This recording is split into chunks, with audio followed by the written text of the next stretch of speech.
सुख और दुख जीवन का हिस्सा है। खुशियां बांटने से बढ़ती है और गम बांटने से कम होता है। चाणक्य ने खुशहाल जीवन के लिए कई नीतियों का जिक्र किया है।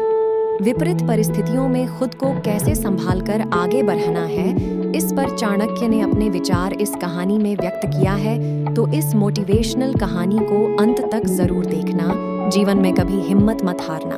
एक समय की बात है, एक बड़ा सा जहाज तूफान होने की वजह से डूब गया और उस जहाज में जितने भी लोग थे वह उस जहाज समेत डूब गए। सिर्फ एक आदमी को छोड़कर वह आदमी वहां से बच निकला और एक सुनसान आइलैंड पर जाकर बेहोश होकर गिर गया। सुबह जब उस आदमी को होश आया तो उसने देखा कि वह एक सुनसान आइलैंड पर था, जहां पर दूर दूर तक कोई भी नजर नहीं आ रहा था।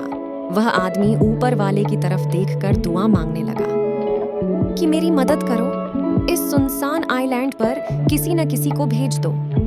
लेकिन वहां उसकी मदद के लिए कोई भी नहीं आया। दिन गुजरते गए और वो आदमी रोज ऊपर वाले से मदद के लिए दुआ करता रहता।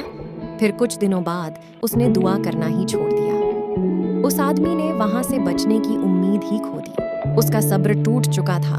तभी उस आदमी ने लकड़ियां इकट्ठा की और उनसे एक टेंट बनाए। उसने नारियल के पेड़ से बहुत सारे नारियल तोड़े और खाने के लिए मछलियां पकड़ने लगा।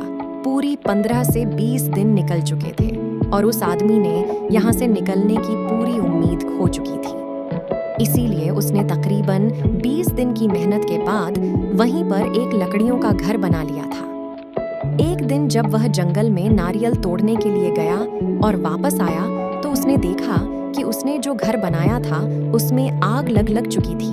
वह आदमी सारी रात ऊपर वाले को कोसता रहा और वहीं सो गया। जब वह सुबह उठा तो उसने देखा कि एक बहुत बड़ा जहाज उस आइलैंड के किनारे पर खड़ा हुआ है। वह आदमी यह देखकर बहुत खुश हो गया और तुरंत जहाज पर चढ़ गया। तभी उस आदमी ने कहा कि मैंने तो कोई सिग्नल नहीं भेजा था।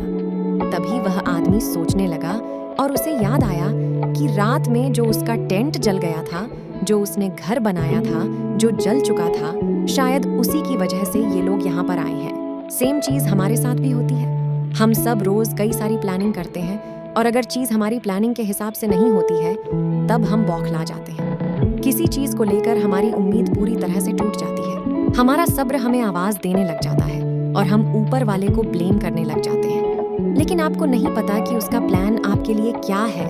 आप उसका अंदाजा भी नहीं लगा सकते। वह लाखों करोड़ों लोगों की जिंदगी चलाता है। उसे सब पता है कि कब किसे क्या देना है और क्या नहीं। कभी आपकी लाइफ में बड़ा हो रहा हो, जब चीजें आपके हिसाब से नहीं हो रही हो, तब उस पर भरोसा रखना। उसके पास जरूर आपके लिए कोई प्लान है। वह दूसरा दरवाजा खोले बिना पहला दरवाजा बंद नहीं करता। कभी भी उम्मीद मत छोड़ना। अगर आपको हमारी स्टोरी अच्छी लगी हो तो अपने दोस्तों के साथ भी शेयर कीजिए और कमेंट में जरूर बताइए कि कैसी लगी हमारी स्टोरी। और हमारे चैनल को सब्सक्राइब और लाइक कीजिए।